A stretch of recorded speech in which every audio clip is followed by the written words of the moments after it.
The KISS method, K-I-S-S. And I'll tell you, the first time I heard that, I was either a freshman or sophomore in college, and I thought my professor was talking about the band. He wasn't.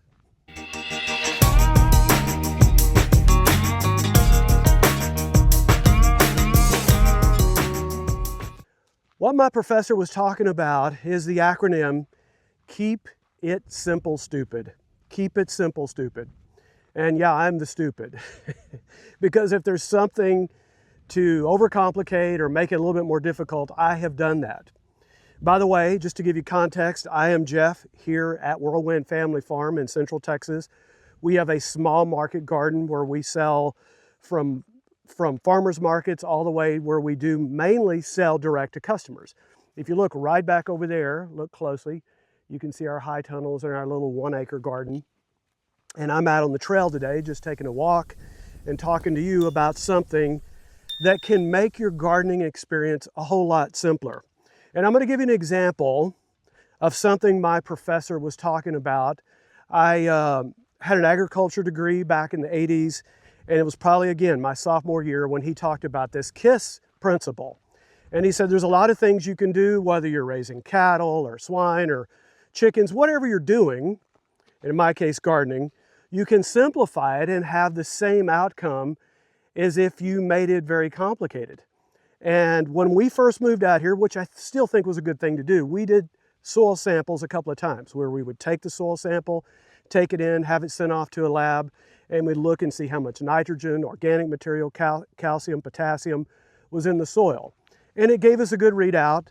And there really wasn't much more that we realized we needed more organic material on the soil, which the compost that we use and purchase out here really took care of that quite quickly, because that's what really good compost is good organic material.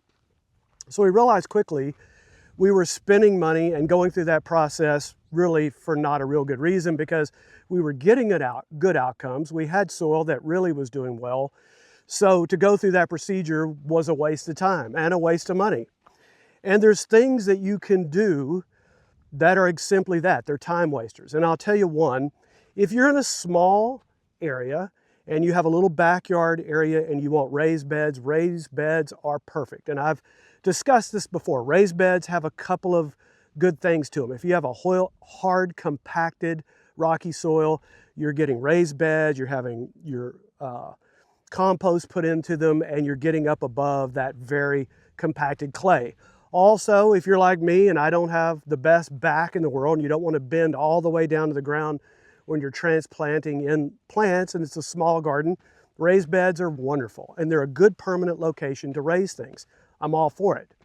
But in a market garden situation where it is a full acre and you have good soil, a good situation, which we were very careful to pick out this little piece of land and find good soil, there was certainly no reason, and that would have been an expense and time and all the things that go along with raised beds, putting them together, putting them out, would have been a complete waste of time. So we never did do that.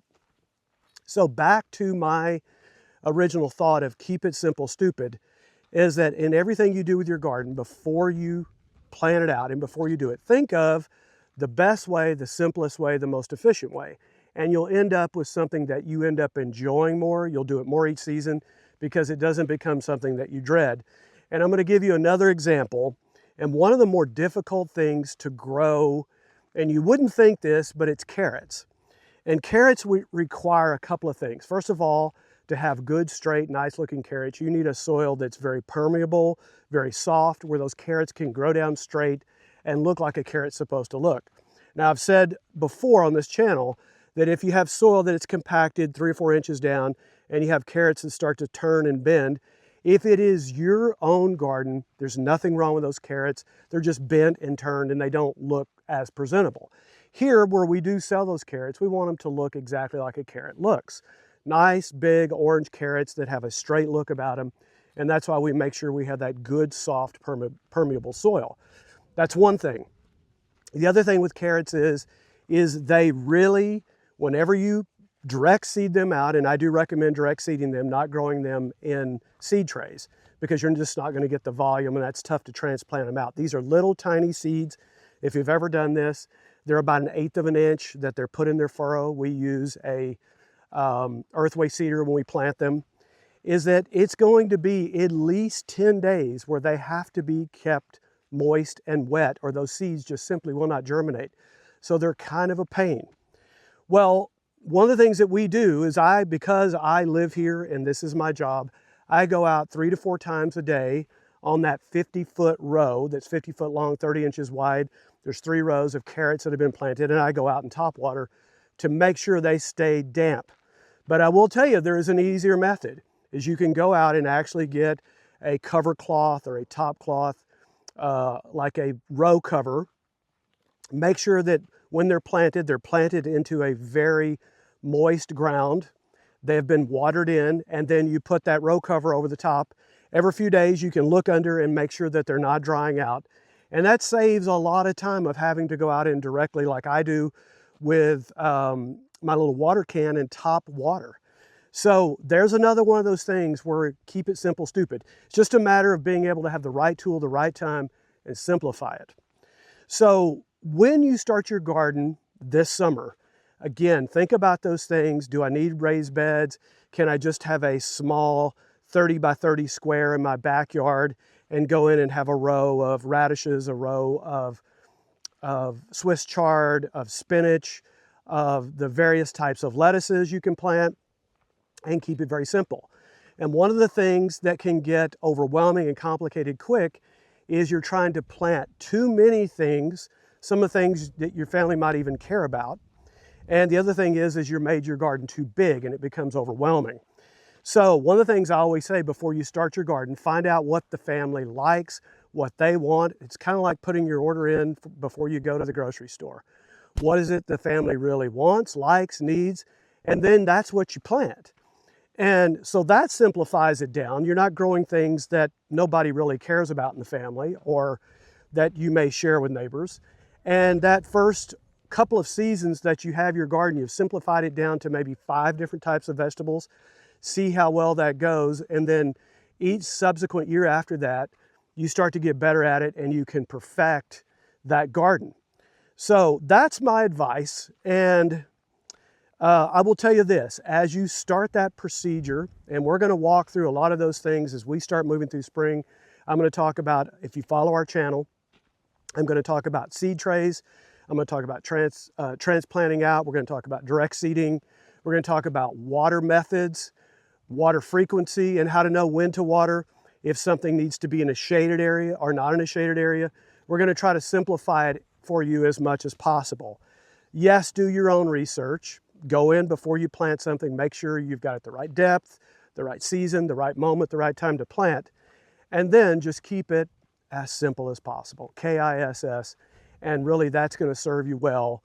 It's going to serve you well because it's not going to make you dread going out and taking care of it. Even down to, and I just was thinking this, even down to the weeding procedure, is that there's a thing out there, if you've never heard of this, it's called a wire weeder. And those things are so nice. I would recommend getting one. I think Johnny's sells some. I know that Neversink Farm sells them. There's probably different manufacturers that sell the wire weeders, and you can just go into your search engine and look it up. You don't have to get the most expensive one.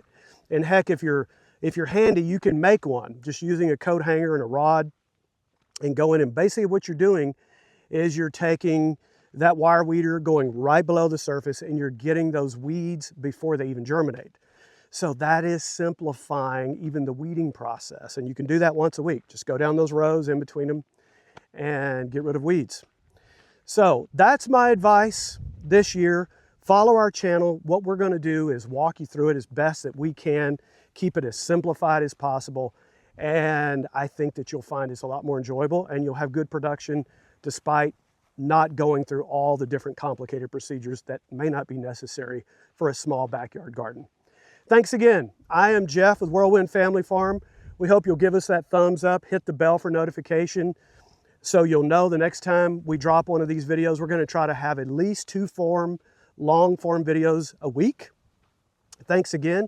We always like to have another video right over here you can check out that'll take you further along in the process. Thanks. Blessings over you, your family, and your garden. Talk to you soon from Whirlwind Family Farm.